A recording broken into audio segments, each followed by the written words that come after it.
Hi everyone, it's QuickyBaby and welcome back to World of Tanks, and today I've got a full tank review for you of this tier 9 Polish premium heavy. It is the Pancernik, which translates into armadillo, but this armadillo packs a punch with 650 alpha damage, and my job today is to let you know whether this thing is going to be able to fight back against its opponents, or is it only good for rolling up into a ball to be able to avoid punishment entirely. So I'm going to compare the Pancernik to the 50 TP, which is the tech tree Polish tier 9 heavy, and its probable closest competitor, the E75. So immediately we notice that this vehicle's rather large 155mm caliber gun, which is fantastic for overmatching its opponents and can do some wondrous things against 50mm plates, such as on the top of a Super Conqueror or even on the top of a 60 TP, that you can have 650 alpha damage, but your damage per minute is poor on this vehicle. And for 155, 650 alpha is rather low, right? It's not as if this is the first tank packing 750 alpha.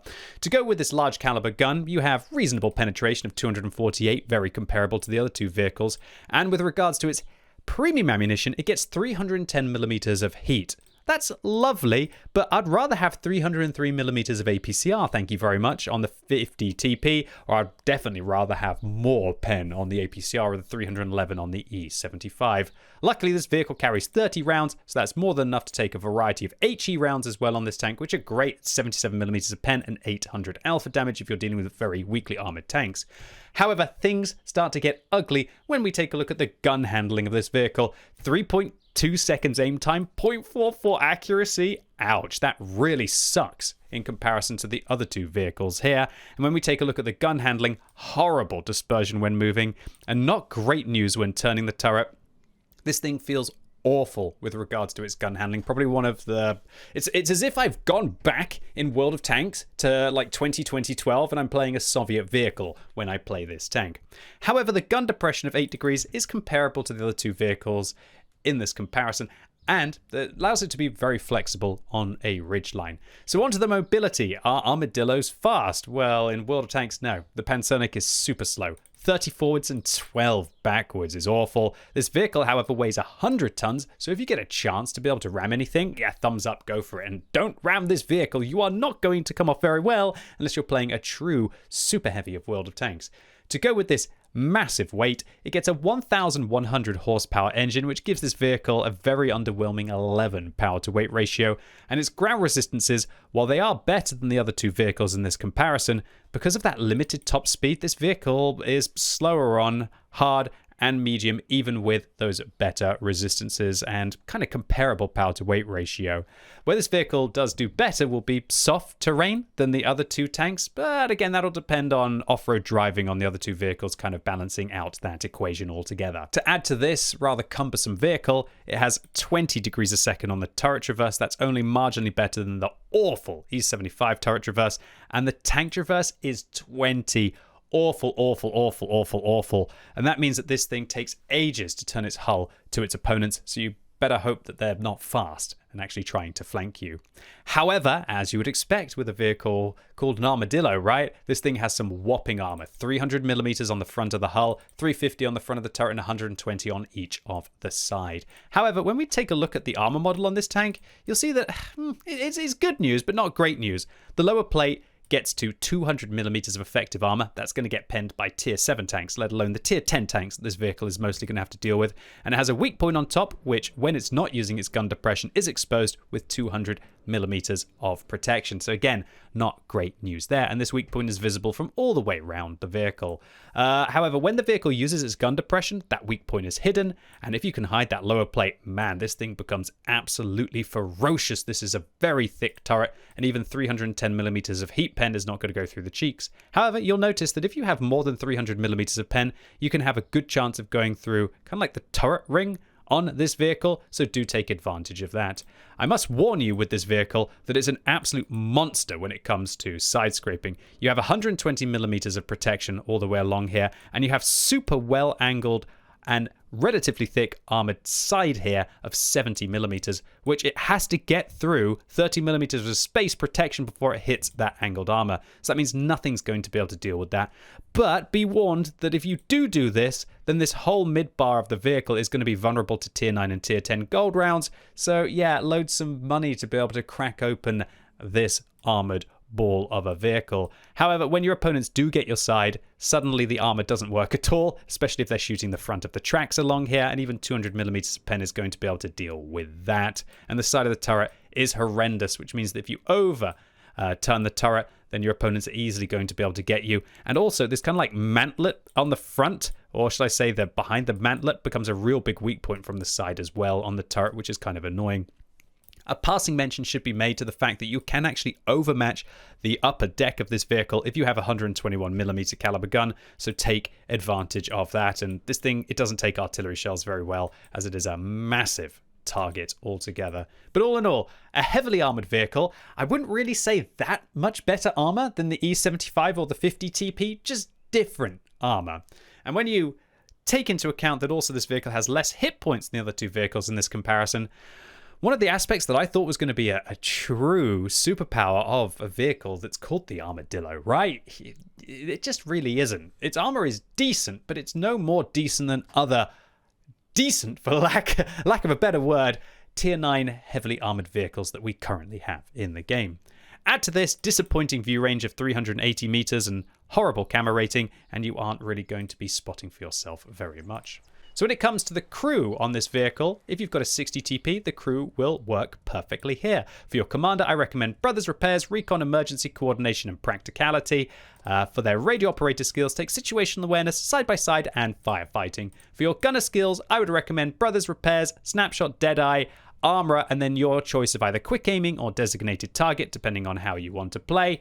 And for your driver, I'd recommend Brothers Repairs, Smooth Ride, Off-Road Driving, Engineer, and Controlled Impact, because this thing weighs 100 tons. You've got to get it in.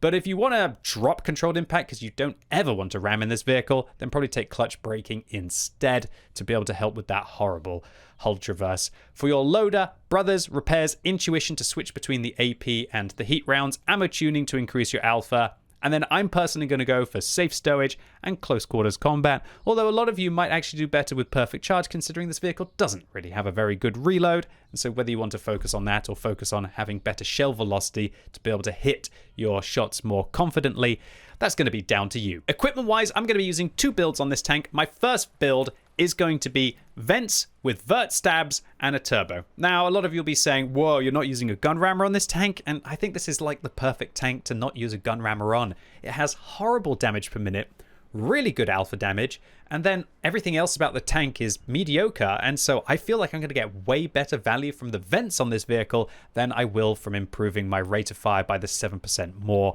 if I was to take a gun rammer instead of the vents. I thoroughly recommend vert stabs on this vehicle, and the best turbo that you can, and if you can get an experimental turbo, get that on this tank. This vehicle truly is so slow that unless you end up on a city map, you will feel horrendous without a turbo on this vehicle. My second build on this tank will change the turbo for a durability device for when I'm going to have lots of opportunity to side scrape and I'm not going to need the speed. And you could very easily also drop the vents out for a gun rammer here, but let me warn you, without improving the aim time and the accuracy on this vehicle, as well as all of your other crew skills like smooth ride and off-road driving and snapshot, with as much crew skill as you can get, the gun handling, I cannot begin to communicate how horrible it feels. Field mods wise, I'd recommend that you start improving the vehicle's ground resistances so that you can be able to get around quicker. After that, I'd recommend improving the accuracy of the vehicle. Follow that up, but also improving the view range the vehicle can have. For your bonus slot, I'd recommend that you take mobility to put your turbo in there, but if you use an experimental turbo or a bounty turbo, take the firepower slot to improve either your gun rammer or the vert stabs.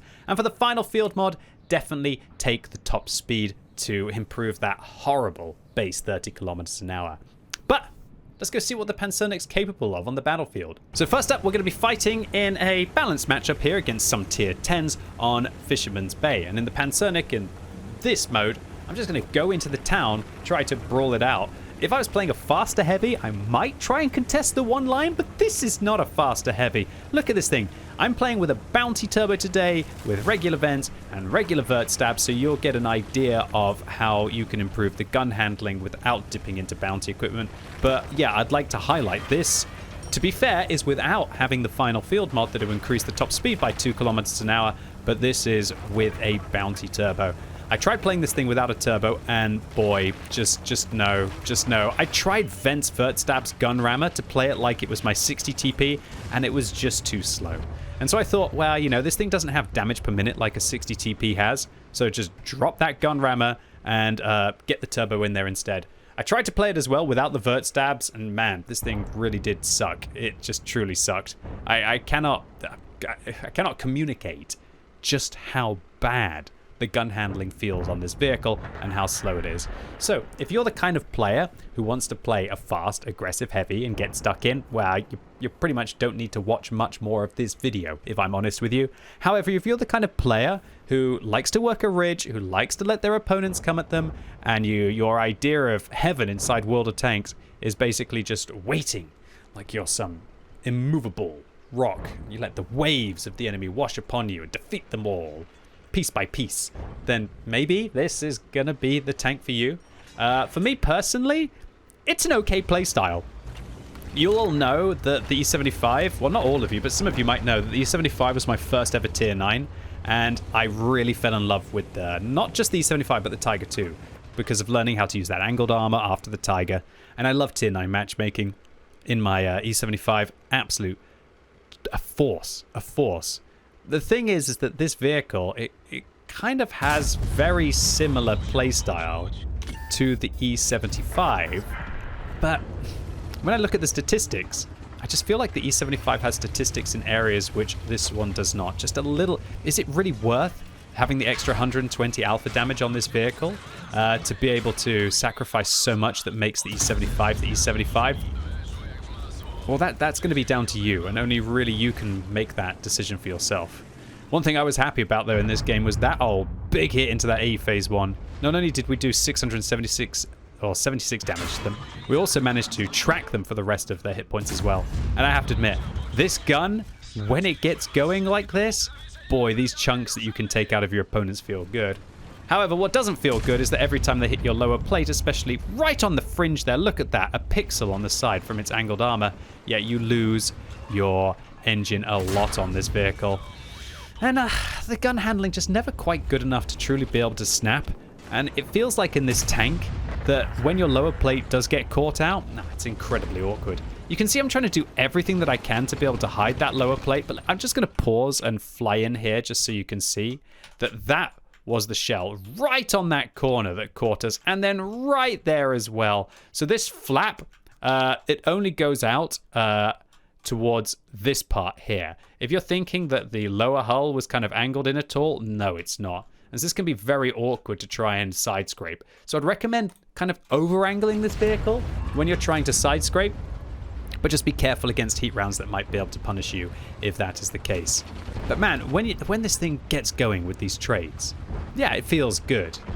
But I don't know. All in all for this vehicle, it's not bad.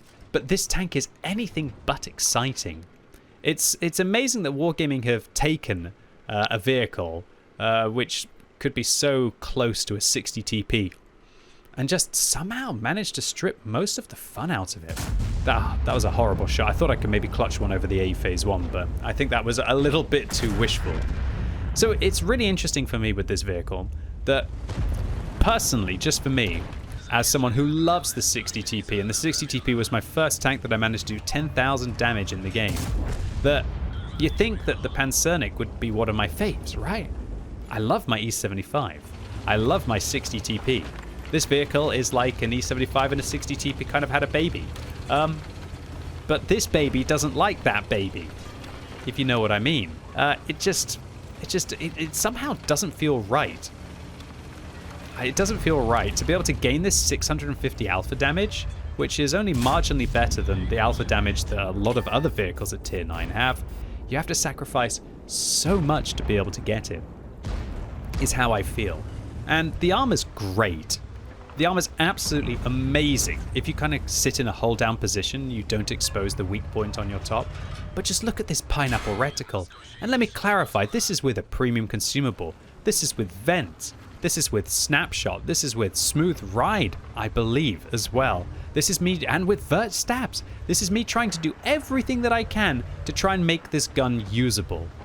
And that's the big issue, that I've had to sacrifice the rate of fire by 7% to be able to improve the aim time and the accuracy by the 3% that the vents will do for the regular vents inside this slot. And to sacrifice so much, but the gun to still be so mediocre, feels really ugly, boys and girls. Real ugly. Absolutely horrendous. Absolutely horrendous. But again, it's going to come down to you as a player and what is your flavor of World of Tanks. Can you manage to make guns with really bad gun handling work? Well, sure, go for it. In a weird way, this vehicle is kind of Soviet in that nature. And luckily, against the 704 there, we managed to bounce a gold round. We come around the corner. Can't quite clutch shot the Lorraine, but I probably could have dropped the hammer there. But finally, we get to punish the 704. Yeah, good luck. Good luck punishing the 704 with 3.2 seconds aim time, 0.44 base accuracy, and this horrible 0.25 moving dispersion bloom that we get. We get a consolation 89 spotting on the 704 there. That's really not going to do it for me. And just also, look how slow this thing is towards the latter part of the game. This is where that 11 power to weight ratio, that even though I'm improving with a bounty turbo, it still feels so slow. And it's probably a good thing that this tank is so slow, because then its reticle doesn't bloom out as much as it probably would do, right? If the vehicle was faster. Now, I'm in no way suggesting that you should be making the vehicle slower so that you don't have so much of a reticle bloom. That would kind of defeat the point a little bit, right? But take a look at this stage of the game of just how this gun feels, and do we ever feel that we're either getting to progress quickly, and if we progress quickly we can't react quickly with the gun, and if we're trying to fully aim the gun then we're not progressing the situation. The tank just feels a little bit frustrating for me within that regard. I guess Wargaming are quite worried about putting in a premium tank that could be like a 60 TP, right? Because they did just have to nerf a 60 TP. And without a shadow of a doubt, this thing is monstrous alpha damage for a premium tank. That is a heavy, right? It's not monstrous for a tank destroyer. There are loads of tank destroyers that pack this much. But with there being so many autoloaders in the game now, is 650 really that scary when, you know, we have heavy tanks with 400 alpha damage shells pretty much at tier 9, like the T-54E1. Now, of course, like a T-54E1, that's a whole different kind of like can of worms, right? That vehicle has not got even close to the armor that this thing has. And this was just such a telling game for the Pancernik. It really was. 5,400 combined, and this game pretty much sums up what this vehicle feels like. In many situations. But just check this game out. So now we're rolling out in the Pancernik on Pearl River in a nice matchup against the Tier 7, Tier 8, and Tier 9 opponents. And we're going to make the traditional play up towards the north where we get to work our turret, get to work our ridgeline, and get to punish our opponents with alpha damage trades. However, kind of noticing that there's not many people who are coming with me here. And a huge amount of my team are making their way down towards the south. So immediately the cogs started turning, and I started to have to create a plan. Because this vehicle, it's not fast, it can't react, it can't really fall back in this situation. So what we're going to have to do is put ourselves in a position where, again, we can force our opponents to come at us and hopefully have a little bit of support as well. And so my plan was go left as quickly as I can, and if anyone comes, then I'm probably going to have to just make my way up towards the left and go after my opponent. Well, to avoid my opponents is what I'm trying to suggest. However, without the durability device, man, if this guy catches my tracks right now, whoa, I'd be in a world of hurt. In retrospect, I probably should have taken a shot there at my opponent while I was driving away, but also I thought that maybe then he'd chase me and I wouldn't be able to escape.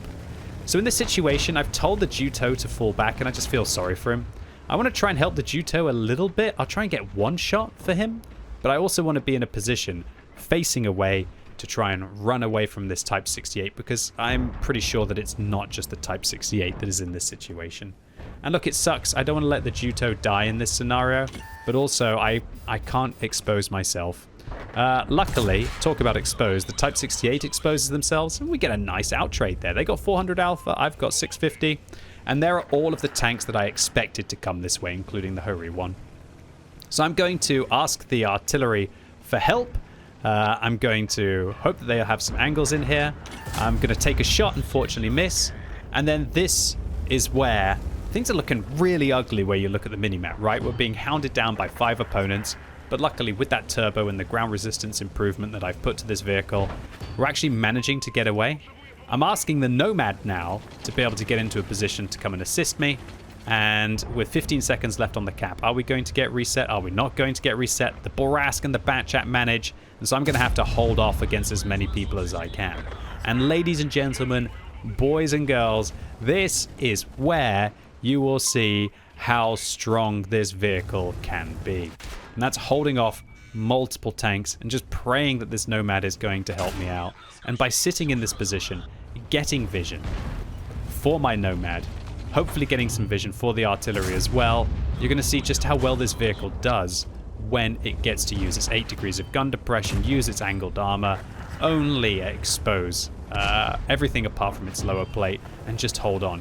Up to 2,800 damage blocked now. Chopper's going to make their way over. I'm going to block the chopper and then turn to the E75. Who do I want to shoot right now? Do I want to shoot the E75? Yes, I do.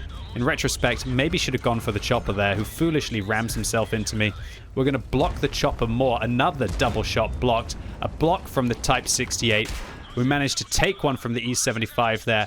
Turn for the chopper. Managed to shoot them down. 10 hit points there. Artillery manages to kill the Type 68.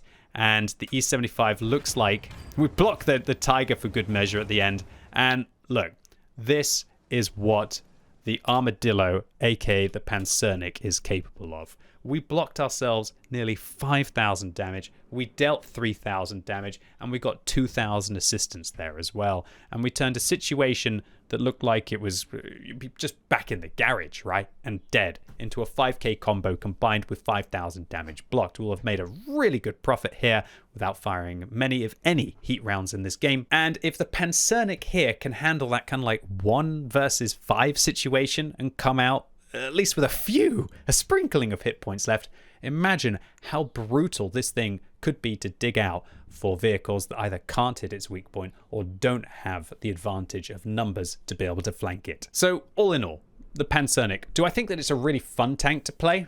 Outside of situations like this, no. The gun handling feels really awkward. That lower plate seems to stick out an absolute mile, and 650 alpha is good, sure, but it doesn't feel special for some reason at tier 9. I feel like I get just as much satisfaction firing a Tiger Mouse or an E75 gun, even though that's 120 less. I could put myself in the Type 4 Heavy and have 600 alpha with the AP, or even have 680 more alpha if I was to use the derp. And I think what my key conclusion is that armor just isn't enough, for me at least, to be satisfied in World of Tanks. I want to have a gun to be able to go with it. And unlike a mouse, for example, which definitely doesn't have a gun, but certainly has the armor, this thing just doesn't feel epic. But nevertheless, maybe I'm expecting too much for this vehicle. And for all of you out there who already have the Pancernik or are thinking about getting your hands on it in the future, is it the worst tier 9 heavy premium that you could be able to get? No, far from it. It's perfectly fine, and those of you who get satisfaction out of armor without really having the scary gun will enjoy this tank. However, does it come close to something like an Object 752? No, it really doesn't. And without a shadow of a doubt, that is a good thing.